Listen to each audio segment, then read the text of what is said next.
মুসলমান বাঘের বাচ্চা বাঘ, মুসলমানকে উস্কাতে হয় না,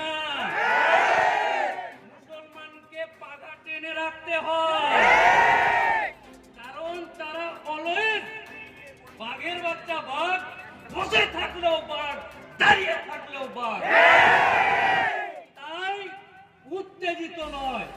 আগামী সুপ্রিম কোর্টে অনেকে বলছে এত আন্দোলন করে কি হবে, মোল্লা মন্ত্রী কাঠমোল্লা, তোদের জন্য আমরা কবরস্থান মন্দির মসজিদ না, কবরস্থান মসজিদ দরগা খানকা নিয়ে নিয়েছি রে মোল্লা কাঠমোল্লা, তোরা আর আন্দোলন করে কি করবি?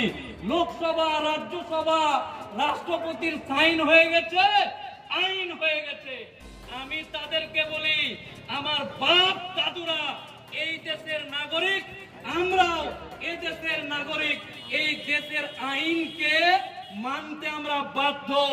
আমার বাপেরা মেনেছিল, আমার দাদুরা মেনেছিল, আমরা মানব, আগামী প্রজন্ম মানবে। কিন্তু এই আইন পাস হয়েছে, ভেরি গুড, সব হয়ে গেছে। একজন আইনজীবী হিসাবে আপনাদের সবাইকে অবগত করি, এবং তার সাথে যাচ্ছে যারা চিমটি কেটে বলছে যে মোল্লা মুন্সিরা কাঠমোল্লা টুপি পরাটি দাড়ি পরাটি আন্দোলন করে কি করতে পারবে। আচ্ছা, ইতিহাসের পাতাতে এমন কোন সাফল্য নেই যে আন্দোলন করেছে আর সাফল্য পায়নি, এরকম কোন আন্দোলন নেই। এই আন্দোলনের কারণেই আমার বাপ দাদুরাকে যে অত্যাচার করত ইংরেজ, তারা দেশ ছেড়ে বিতাড়িত হয়েছে। আবু জাহেল, আবু লাহাব সহ বিভিন্ন রকম যুদ্ধে আমরা জয় করেছি, এটা তো সামান্য একটা ব্যাপার।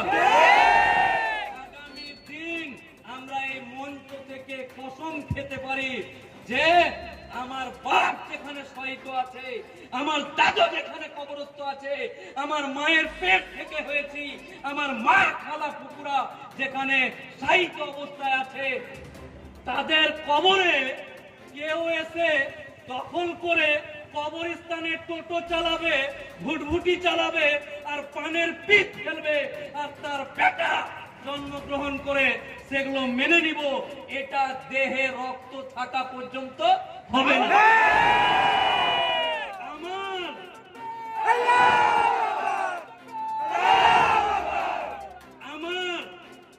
আমার আদম আলাইহিস সালামের যত সন্তান আছে, তাদের শরীর থেকে এক বিন্দু রক্ত থাকবে, আর আমরা এটা মেনে নিব, এটা হতেই পারে না, হতেই পারে না। আগামী দিন কে কি, কে কার কি, কোনো কাহিনী চলবে না। আমার সমাজ, আমার জাত, আমার কওমের কাছে আমার বক্তব্য, আল্লাহর কসম, আল্লাহি আল্লাহর কসম, আপনাদের সকলকে এই জায়গাতে আমি একজন আইনজীবী হিসাবে আপনাদেরকে একজন আইন জানা মানুষ বলে যাচ্ছি, আন্দোলন ছাড়া আর যারা সুপ্রিম কোর্টে মামলা করেছে, মামলার হিয়ারিং আছে, আরে এরকম অনেক আইন আছে যেগুলো ঠান্ডা ঘরে শুয়ে আছে, এরকম আমাদের মতো উকিল যারা আছে, আমরা এই আইনকে সুপ্রিম কোর্টে হিয়ারিং করে কিভাবে ঠান্ডা ঘরে ঢুকাতে হয় সেটা আমরা দেখে নিব। কিন্তু আমার যারা 3 দিনের বৈরাগী হঠাৎ করে নিজেকে মনে করছে মুই কি হলো রে, আর বিভিন্ন জায়গায় স্লোগান দিয়ে আমাদেরকে চমকাতে চায়, তাদেরকে বলি, আমার বাপের দেহের রক্তে হিন্দু মুসলমান ভাই ভাই ছিল, আমার রক্তে হিন্দু মুসলমান ভাই ভাই আছে। তবে এটাও ঠিক, চিমটি কাটাকাটি করলে আগামী দিন, এই মঞ্চ থেকে বলে যাচ্ছি, আগামী দিন এই দেশে সংবিধান এর মতে আইন চলবে, আর গণতান্ত্রিক পদ্ধতিতে আমাদের আন্দোলনকে, এই যে কালকে কলকাতার বুকে লক্ষ লক্ষ মানুষ গিয়ে কলকাতায় স্তব্ধ হয়েছে, এই মেটিয়া আর এই বেকি বাজার আর বসিরহাট মহকুমার আমার ভাইরা যদি যায়, তাহলে একটা রাজ্যকে স্তব্ধ করতে 2 মিনিট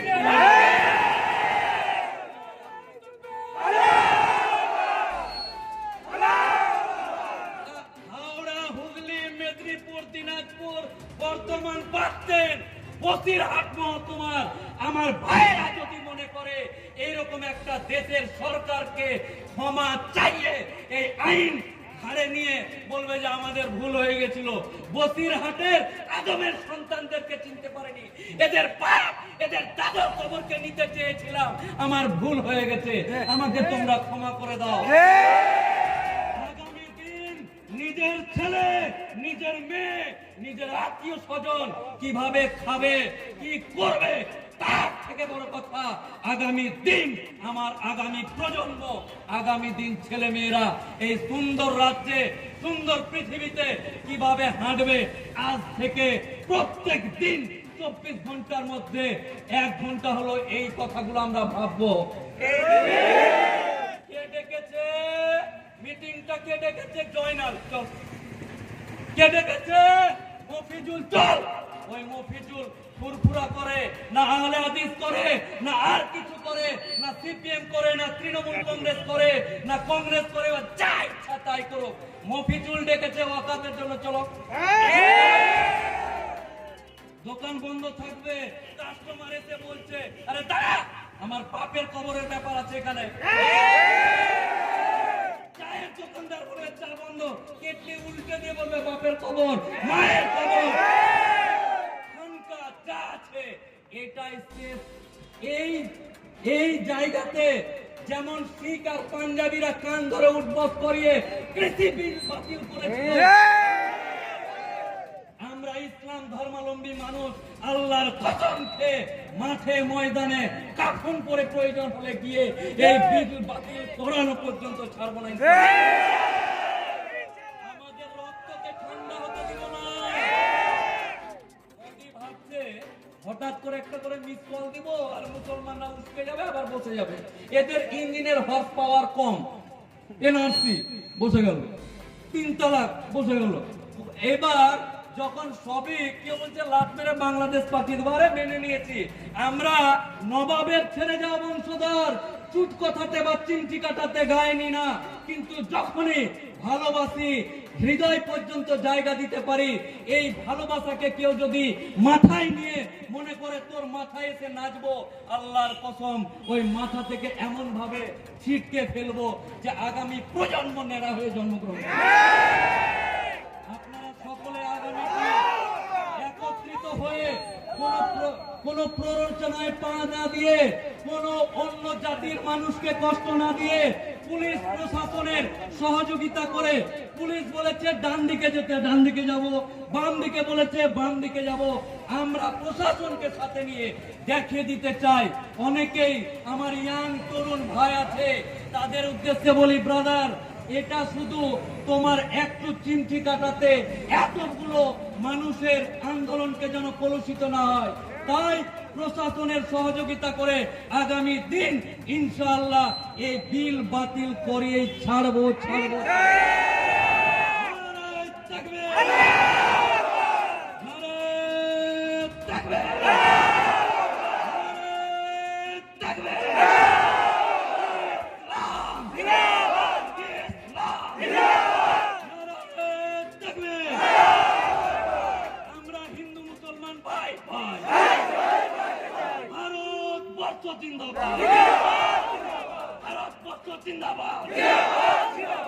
এই স্লোগান গুলো দেখে অনেকে ভাবছে তোদের মনে অন্য আছে আর মনে মনে ভারত জিন্দাবাদ আর হিন্দু মুসলমান জিন্দাবাদ করছি।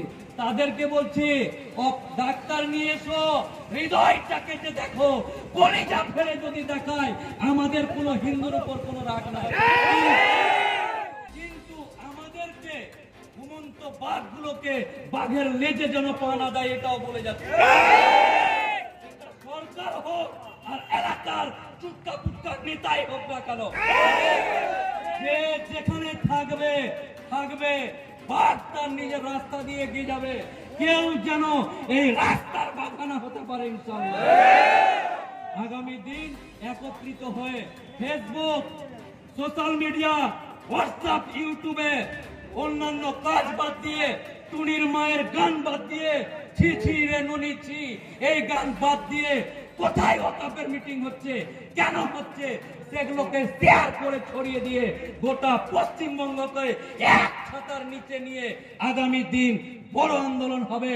ব্রিগেডের ডাক দিয়েছে, সেইখানে বউ, ছেলে, মেয়ে, শ্বশুর, জামাই, মানে যা আছে সবাইকে পুটলি করে বেঁধে ওখানে নিয়ে দিয়ে আগামী দিন আপনারা তৈরি হন।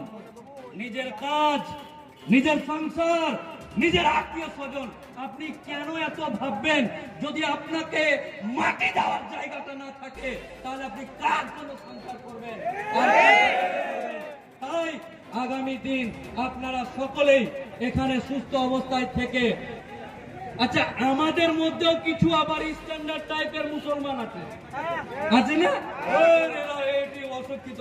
আরে আমার নবী, আমার আল্লাহ, আমার ইসলামের জন্য হাজারবার তোমাদের মতন স্ট্যান্ডার্ড মুসলমানের কাছে আমি অশিক্ষিত হতে চাই। যারা স্ট্যান্ডার্ড টাইপের মুসলমান তারা কইনি কতলাতে আর কতলাতে বলছে এটি কিছু জানে না, এটি ভুগছে বেশি।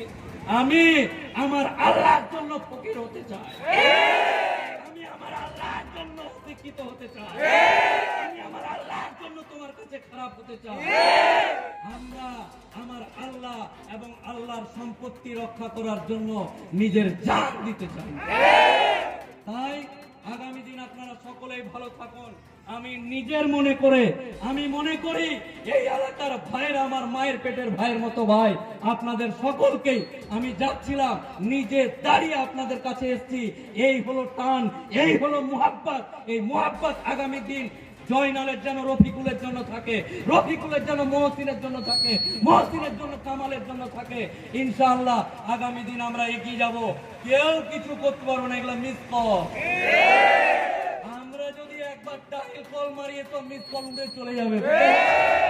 আমরা ভাবছি দেখ কি করছিস কর, আচ্ছা চল, আচ্ছা যা, আচ্ছা নে, আচ্ছা কর। একদিন যেদিন ওই তঘি টানার মতন টানবো তখন নারী ভুড়ি সহ বেরিয়ে মাঠে। আগামী দিন আপনারা ভালো থাকুন। ইমাম মুয়াজ্জিন সাহেবরা আছেন, ওনারা বক্তব্য দিবেন। আমি আবার ফিফা বাজারে যাব, ফিফা বাজার থেকে আমিনপুর শাসন থানার আমিনপুর বাজারে যাব, তারপর হারুয়াতে যাব। আজকে 4টা মিটিং আছে এবং শুধু 4টা নয়, আপনাদেরকে বলি, শুধু আপনাদেরকে জাগতে বললাম না, আমি কলকাতা হাইকোর্টের আইনজীবী, রাত্রে ঘুম আসে না আমার ভাইদের জন্য।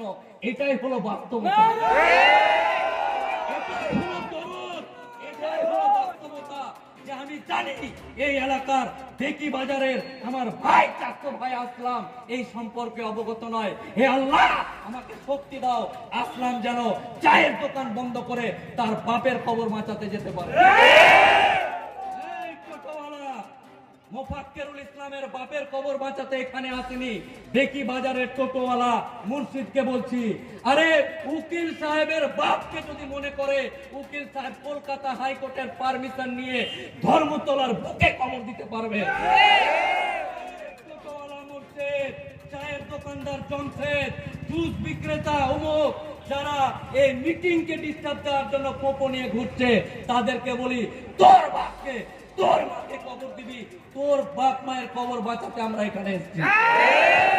নিজের বাপ মায়ের কথা ভাবি না। হাইকোর্ট থেকে পারমিশন নিয়ে হোক বা সুপ্রিম কোর্ট থেকে পারমিশন নিয়ে হোক, ধর্মতলার বুকে আমার আব্বাজানকে কবর দেওয়ার ক্ষমতা আমি রাখি। আমি এসেছি এই এলাকার জমশেদ, মুখলেসুর, রফিকুল তার বাপের কবর বাঁচাতে। তাই নিজের জিনিস নিজের গুরুত্ব বুঝে আগামী দিন আপনারা এগিয়ে যাবেন, এই আশা রেখে আমি আমার বক্তব্য শেষ করছি। আসসালামু আলাইকুম ওয়া রাহমাতুল্লাহি ওয়া বারাকাতুহু।